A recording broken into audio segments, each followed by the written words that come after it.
Hi, I'm Andrew. I am the person that created this YouTube channel. Just wanted to kind of give you an update on what's going on.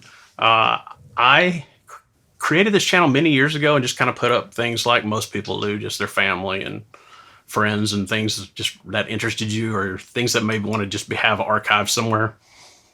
And unfortunately, towards the end of this past year, I was laid off from my corporate job, which is in IT. And over the last couple of months, I kind of decided maybe I'll concentrate on the YouTube channel just a little bit, just for fun, while I'm looking for another position. And ultimately, it was always hard for me to kind of figure out what niche I wanted to be in, because I've got so many different outside interests and weekend gigs and things like that. I'm actually a sports photographer, and I shoot for various wire services, Getty and USA Today and AP and that sort of thing.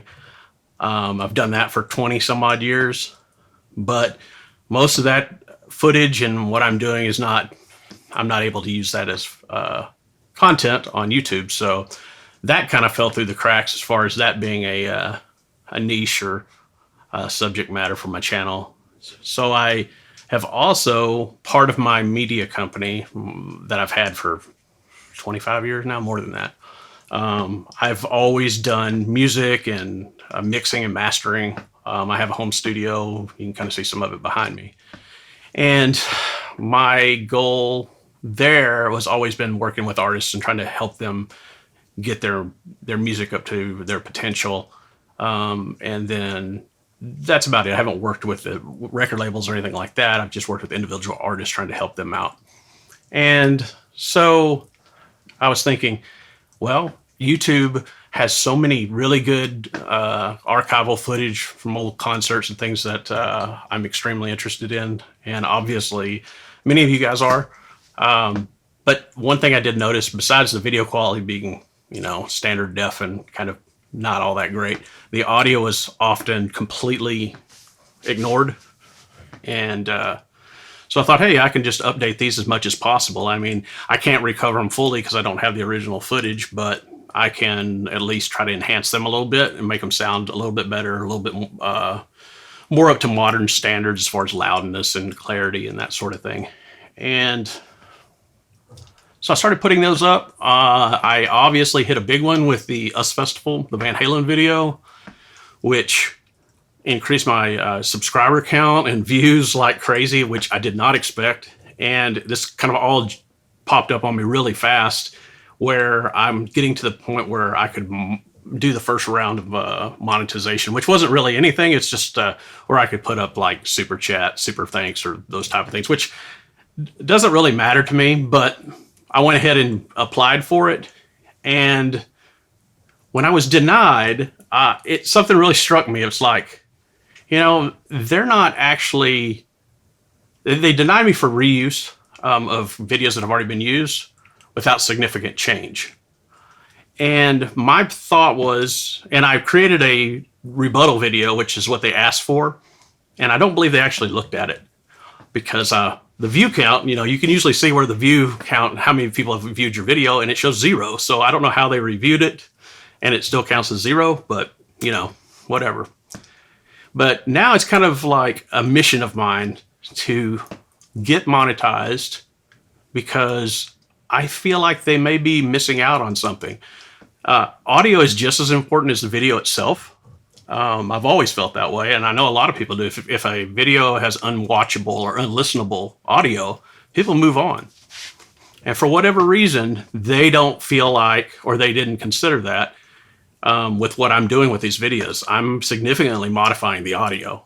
And just because I'm not modifying the video does not mean that there wasn't modifications and lots of work put into it. And I'm kind of feel like I might need to prove a little point that this is something that they can't just overlook. I know it's easier to watch cat videos and see that people have created original content.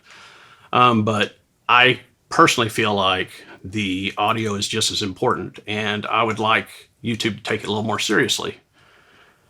So ultimately, in order to get through the next round of this review process, I can't send another review in until I guess March 13th, I believe.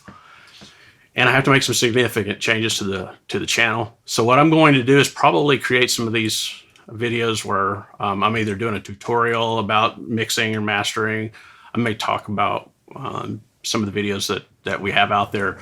I really haven't kind of figured it out yet, but what I'm going to have to do, and I'm not good at being in front of the camera. This is really like kind of like the first time I've done this, so I'm a little nervous. I know it probably won't come off all that great, but hey, I've got to do it somehow or another. I've got to figure it out. Anyway, I probably will remove some of the videos that are out there so it doesn't appear that the whole channel is based upon reused content. And put a few of these kind of videos out there, maybe some instructionals or something. Something original so it's not the same thing that they looked at the last time. I either will move some of these videos off to another platform, or I will, once I get their approval, then I will start mixing and matching both. I know monetization is not a big deal to me, but so I can put these videos back out there once that process is completed, so I don't have to deal with that. And what I'll probably do is just make a combination of both. I'll probably put these videos out, different concerts, try to find some new footage, which there's plenty of footage, and put those out every so often. But then I'm going to intermix it with some other footage, some other information. And I hope you guys will just stick with me through it. If it's not of interest to you, I would hope that you might just stick around, because I promise I'll get back to the concert videos and the remastering of those just as soon as I can get through this review process with YouTube. And really, ultimately, I just appreciate everybody joining and watching and enjoying and sharing your feedback and comments. I mean, it's been so cool talking to everybody. It's just, like I said, it's not something I really expected, but I certainly enjoy it, and I would love to continue to do it. I just want to try to get through this rough patch with YouTube and see if I can't get back on track. And then we'll continue forward with my project of remastering and putting out some more concert videos and some more informational content if you're interested in that sort of thing. So anyway, I just wanted to thank you guys. This is my first video, and I just appreciate everything. Thank you.